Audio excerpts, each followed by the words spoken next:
Alright, teal and orange, let's get to it. So I'm going to show you guys two ways that I do teal and orange. And first, I need to give a little disclaimer, and we're going to take a look at some stills from a couple of movies first. So, if you want to get a teal and orange look that is this pushed, right, and you can look at the vector scope to see how insanely saturated all of this is, you're going to need to do it practically, right? So if you don't actually have any teal orange lighting in your shot, it's going to be impossible to achieve a look like this, right? I mean, they clearly have teal practicals like this light, and they'll have a different key light set to a completely different color, and then they will accentuate it when they come to actually grade. But we're going to be creating teal and orange in a shot where there actually isn't any teal and orange lighting. This is Rec 709, and we're going to be creating this look, okay? And similarly in this shot, this is the look that we're going to be creating, okay? And this is Rec 709. So obviously, if you have teal and orange lighting that is already there practically, it's going to be so much easier to grade. But we can still create that sort of split toning effect even if we don't have that. So that's what we're going to do. I just brought in a few stills here, and you can see this image compared to this one, for instance. Like, look how pushed this one is compared to this one. But you can still, this is still teal and orange, right? Even though this is really, really subtle, like it's barely poking into the teal area. It's exaggerated because we have the other orange aspects in the image. Anyway, let's get on with it. So number one is going to be this clip right here. So I've started just by converting the footage and adding some noise reduction. So we're going to be working in, and in fact, let me put this to full so we can see what we're doing. We're going to be working in DaVinci Wide Gamut. So just to let you guys know. So I'm going to start by balancing. So her skin is looking a little bit green, right? And I've got my skin tone indicator here. If you don't know how to do that, then click the little sliders here, and then you can turn on your skin tone indicator, and then you know where your skin should be sitting. So first of all, balance. I'm going to do this in linear gamma, and I've talked about this in a few videos. I just use the gain in linear gamma to get a good starting point, and we're going to try and just neutralize it a little bit. Okay. So I'm just looking, and I want to get her skin in a good position, and I'm going to display qualifier so I can actually see what we're doing. Okay, maybe a little bit more towards magenta, and this is looking good. Okay, so you can see we've already taken out a lot of green, which is what we want.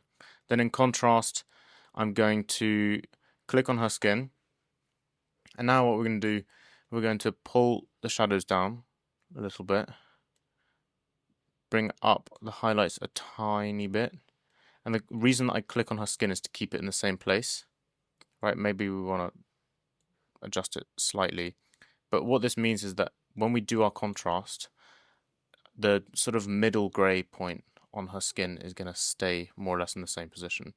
We've got a bit of contrast going. I don't really want to dwell too long on the balancing and contrast, but because we want to focus on the look. So what have we got going here? We've got a set of parallel nodes. So the way that you can get this up, if you create a serial node and then press Alt-P, or you can right-click, you can go to Add Node and then Add Parallel.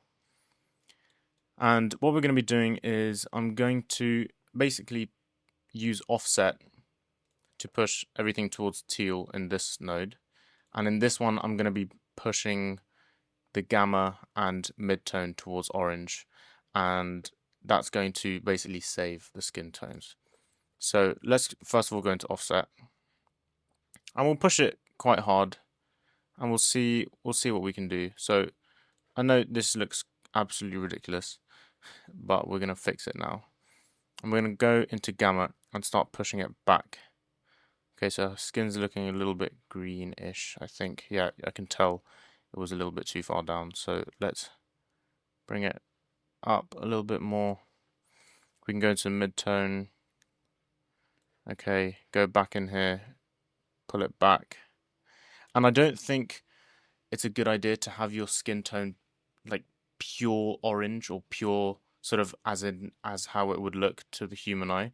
If you're going for a teal and orange look, as in unless you've got this kind of lighting going on, I think it's a good idea to sort of blend your skin into the look that you're doing.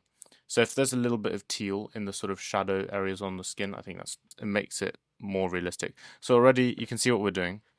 And if I go into the waveform, here you can see it's pretty neutral, whereas now you can see all the teal seeping in and that we've just dropped loads of red. But her skin is, I mean, look, her skin is basically not changed at all, except for the shadowy areas in which we've actually added a bit more teal. So this is a method that you can use to push your skin towards orange, use offset to bring everything down, and this is going to work really, really nicely. You don't need to use qualifiers. I know a lot of people are afraid of using qualifiers, especially if you're working with 8-bit footage. Qualifying might cause you some problems. So this is a really good way, and you can see how good this looks, right? We've kept our skin looking normal, right?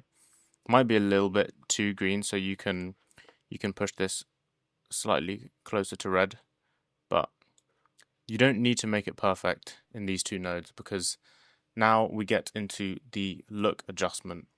So the look adjustment node, I'm gonna just do this. We're gonna use the custom curves, and this is what we're gonna do.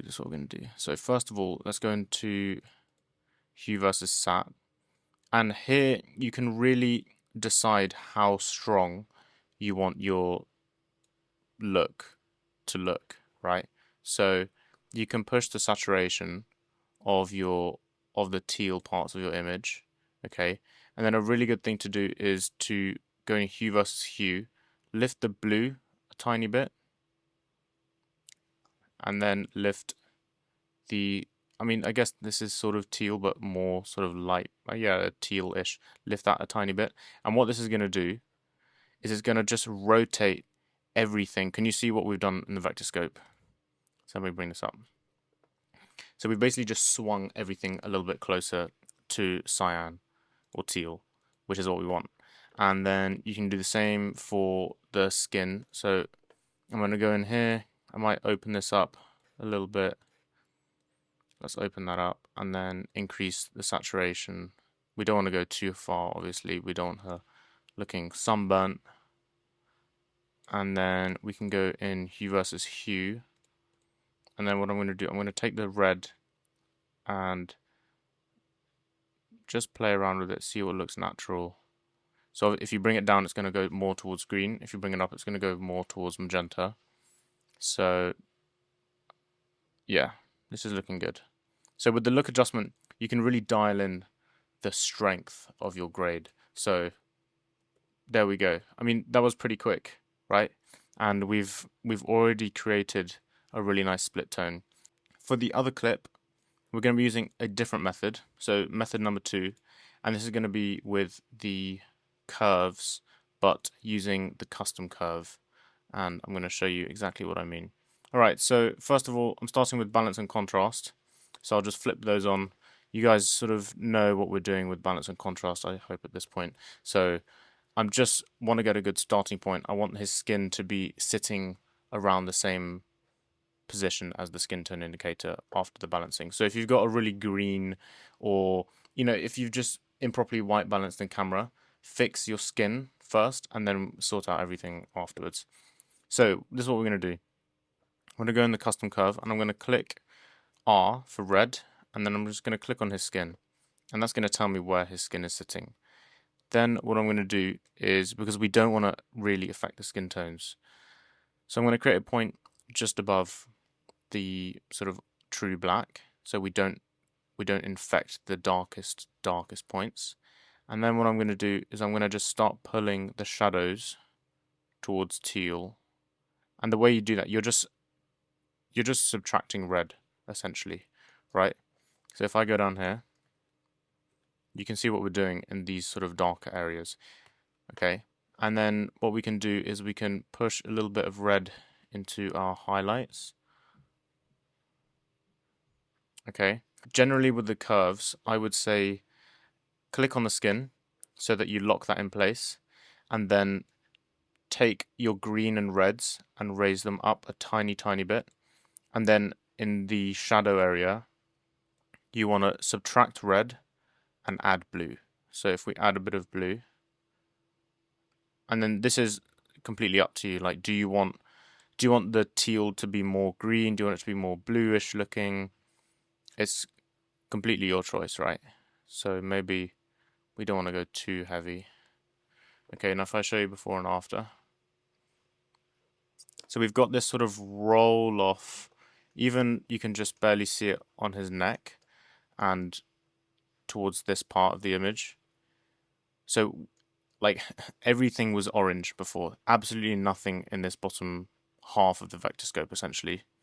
And then when we add this, we've just pulled a nice little chunk of the image into the sort of green cyan world. And then again, you can go into your look adjustment node, or I mean you can do this in the same node as the curves, but why not keep it separate? And then we can go into hue versus hue and then fix the reds and the yellows a little bit. So if you wanted to rotate this a little bit closer to orange, you can bring red down, bring the yellow up a tiny bit, and yeah, this is a really nice way of creating the teal and orange look. And the reason that we didn't do this for the previous one is because, and I'll show you.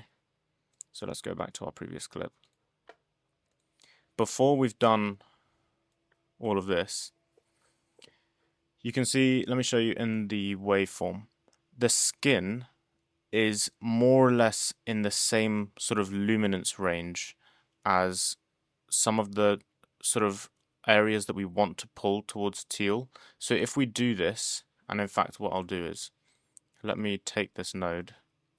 It's not going to be as easy to create a split tone effect, because if the skin is in the same sort of luminance range as a lot of the image, you basically can't use split toning, because what this is doing is that you're changing the colors in the image dependent on how bright they are, how bright the parts of the image are.